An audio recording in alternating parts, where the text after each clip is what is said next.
Muy buenas noches, mi nombre es Luis Carlos Grado Méndez, aprendiz del programa Tecnología en Análisis y Desarrollo del Software. El día de hoy les voy a exponer acerca de la evidencia de producto de la guía de aprendizaje 8, 220-501-092, actividad 2, evidencia 4, video exposición sobre Machine Learning. A continuación voy a explicarles en qué consiste esta evidencia. La evidencia consiste en elaborar un video de 10 minutos en donde se expongan los elementos más importantes acerca del Machine Learning, dentro de los cuales podemos destacar qué es la inteligencia artificial, qué es el Machine Learning, cuáles son los tipos de Machine Learning, en qué consiste el Machine Learning y algunos ejemplos acerca del Machine Learning. Entonces, para comenzar, vamos a definir qué es el Machine Learning. Básicamente, el Machine Learning es una subdisciplina dentro de la inteligencia artificial. Esta Machine Learning le permite a las máquinas, entendiéndose máquinas como un computador o cualquier tipo de equipo que cuente con algún procesador que le permita realizar algún tipo de actividad. Entonces, estos procesadores o estas máquinas aprenden a través de datos. Para que esas máquinas aprendan es necesario realizar unos software, codificar unos software que va a permitir que la máquina aprenda. Estos software se realizan a través de modelos matemáticos. Entonces, lo que hace la máquina es que con un modelo matemático se alimenta de datos, esta máquina procesa los datos e identifica patrones en esos datos. A partir de esos patrones que identifica en esos conjuntos de datos, el Machine Learning permite hacer unas predicciones, lo que hace que la máquina pueda funcionar de una forma autónoma. ¿Cuáles son los objetivos del Machine Learning? Digamos que los principales objetivos del Machine Learning podemos resumirlos en 4. El primero es predecir o la predicción, ¿sí? Lo que hace el Machine Learning es coger un conjunto de datos, como lo habíamos mencionado anteriormente. A partir de ese conjunto de datos, el modelo empieza a jugar y predice qué podría ocurrir a futuro. Es decir, el modelo de datos identifica los patrones de ese conjunto de datos. Otro objetivo es clasificar. El Machine Learning agrupa los datos en categorías específicas que primero que todo se le han dicho al modelo cuáles son esas categorías.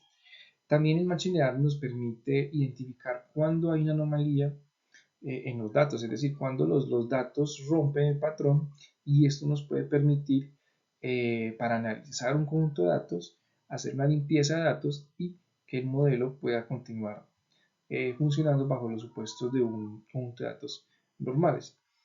Otro importante objetivo del Machine Learning es la automatización. Mediante el Machine Learning se pueden programar las máquinas o incluso automatizar procesos, por ejemplo, de respuesta, procesos de predicción de inventarios. Todo esto es una gran ventaja. Básicamente el Machine Learning es un término que fue acuñado principalmente por el señor Arthur Samuel más o menos en el año 1959, que lo que hizo fue desarrollar un programa que jugaba damas chinas, y este programa aprendía de las experiencias, es decir, cada vez que jugaba, él iba con esos datos, digamos, robusteciendo su modelo para tener una toma de decisiones mayor. Después, ese campo, cuando llegó la Internet, cuando fue aumentando la capacidad tecnológica, obviamente fue, digamos, aumentando la capacidad. ¿Sí? Recordemos que pasamos de almacenar en discos que almacenaban byte a almacenar a memorias que hoy en día tienen, digamos, terabytes de memoria. Entonces, esto facilitó que los modelos pudieran entrenarse de una forma mucho más robusta. Digamos que uno de los hitos en el Machine Learning fue cuando Deep Blue, un sistema de inteligencia artificial creado más o menos en la década del 90, venció a aquel campeón entonces de ajedrez, Garry Kasparov. Vemos que ese es un hito muy importante. Vemos cómo la máquina supera una habilidad que estaba asociada netamente a los humanos. Bueno, ahora para entender el Machine Learning tenemos que entender qué es la inteligencia artificial, que es la categoría, digamos, general donde se engloba el Machine Learning. Básicamente la categoría, la inteligencia artificial es un campo de estudio, una disciplina científica que lo que quiere hacer es crear sistemas computacionales que sean capaces de realizar tareas que normalmente realizan los seres humanos. Esto incluye el reconocimiento visual, es decir, procesar imágenes, entender el lenguaje natural y la toma de decisiones. El fundamento de la inteligencia artificial son los algoritmos, ¿sí? Entonces, a partir de algoritmos que se crean, la inteligencia artificial se programa y esto permite que la inteligencia artificial pueda procesar el lenguaje natural, incluso entablar una conversación con un humano. Los modelos de inteligencia artificial eh, pueden dividirse en dos categorías, uno que es el modelo orientado a la programación y un modelo orientado a conexiones neuronales. Un modelo orientado a la programación es mucho más sencillo que un modelo orientado a conexiones neuronales. El modelo orientado a las conexiones neuronales es un modelo de inteligencia artificial que va creando una especie de nodos, lo que le va a permitir a este modelo aprender mucho más en relación a un modelo de programación que se va a estar sujeto a los parámetros mediante los cuales fue, valga la redundancia, programado o elaborado este modelo. Principales características de un modelo orientado a la programación. Las reglas y decisiones de este modelo están programadas explícitamente por los humanos, es decir, se elabora el programa con unas leyes, unas características que el humano, digamos, define para ese modelo. Es muy efectivo para tareas simples, pero no tiene una flexibilidad para escalar a tareas mayores, dado que como está sujeto a unas reglas de programación que ya le dio el programador, pues él no va a salirse de esas reglas, sino que él va a tomar decisiones o funcionar ceñidos a esas reglas. El segundo modelo, que está orientado a las conexiones neuronales, podría decirse que tiene una similitud a cómo funciona el cerebro. Entonces lo que hace esto es que el modelo, basado en una experiencia, va a generar unos nodos que se van a interconectar. Entonces cada nodo es una experiencia del modelo. A partir de ese nodo, el modelo puede crear uno o dos nodos dependiendo de las experiencias que ha tenido este modelo. Esto hace que el modelo sea mucho más flexible, mucho más inteligente y mucho más eficiente. Algunos ejemplos de productos elaborados a través de inteligencia artificial.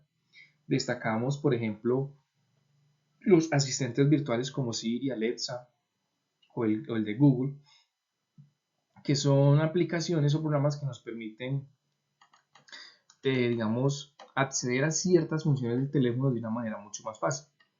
Sistemas de recomendación en plataformas como Netflix y Amazon. Cada vez que nosotros entramos a Amazon, dependiendo del contenido que vamos consumiendo, el modelo nos va otorgando unas recomendaciones que se basan en las preferencias que hemos tenido. Vehículos autónomos, por ejemplo, ocurre mucho con los vehículos de Tesla, que son vehículos que no requieren de un piloto para su funcionamiento. ¿Cuáles son las consecuencias sociales, éticas y filosóficas? Digamos que esto es un debate muy amplio y que quizás aún se esté trabajando acerca de esto, pero algunas de las, digamos, consecuencias que puede generar la implementación del uso de la inteligencia artificial o del machine learning es el primero, que algunos puestos que probablemente antes realizaban las personas puedan ser automatizados por estos modelos. Por ejemplo, las personas cuando brindaban información, ya hay chatbots, es decir, escribes a un WhatsApp y el mismo algoritmo te responde. Entonces allí se elimina la necesidad de intervención de una persona. El sesgo algorítmico. ¿Sí? Cuando los datos que se utilizan para entrenar el modelo tienen de pronto algunos prejuicios, es decir, la persona que empieza a alimentar este modelo altera o le da un tinte diferente a los datos, el modelo pues va a tomar digamos, unas decisiones automatizadas muy diferentes a las cuales se preveía para este modelo. Bueno, otra de las consecuencias filosóficas y éticas que tenemos del modelo o de la inteligencia puede ser, por ejemplo, la privacidad. Cuando exponemos nuestros datos, estamos poniendo en riesgo nuestra privacidad y eso puede ocurrir. En la actualidad, plataformas como Instagram, Facebook, los correos electrónicos, ellos acceden y tienen grandes volúmenes de la información de nosotros. Digamos que aquí se entra eh, a un análisis, a una cuestión de cómo se define la inteligencia vista desde el punto del ser humano versus una máquina. O sea, ¿cuándo podemos decir que una máquina es inteligente tal como puede ser inteligente un ser humano? Aquí en este debate podemos incluir que las máquinas podrían incluso llegar a superar la inteligencia, digamos, intelectual que tiene un individuo en relación a la parte matemática, a la parte de ciencias sociales, pero recordemos que la inteligencia tiene múltiples dimensiones. Hablamos de inteligencia social, hablamos de inteligencia emocional, y ese tipo de inteligencias difícilmente podrán ser emuladas por algún tipo de máquina o de algoritmo. Todas estas cuestiones pues requieren un debate, dado que en los últimos años esta programación o digamos que la tecnología nos ha invadido de una forma impresionante. Entonces pues ha surgido más tecnología de lo que se ha podido cuestionar. Eh, para resumir o para finalizar, el Machine Learning y la inteligencia artificial son unas herramientas muy interesantes que nos pueden permitir automatizar muchos procesos, nos pueden incluso ayudar a campos como el análisis de datos, la ciencia de datos, que son campos muy importantes para la toma de decisiones a nivel de una empresa. Muchísimas gracias.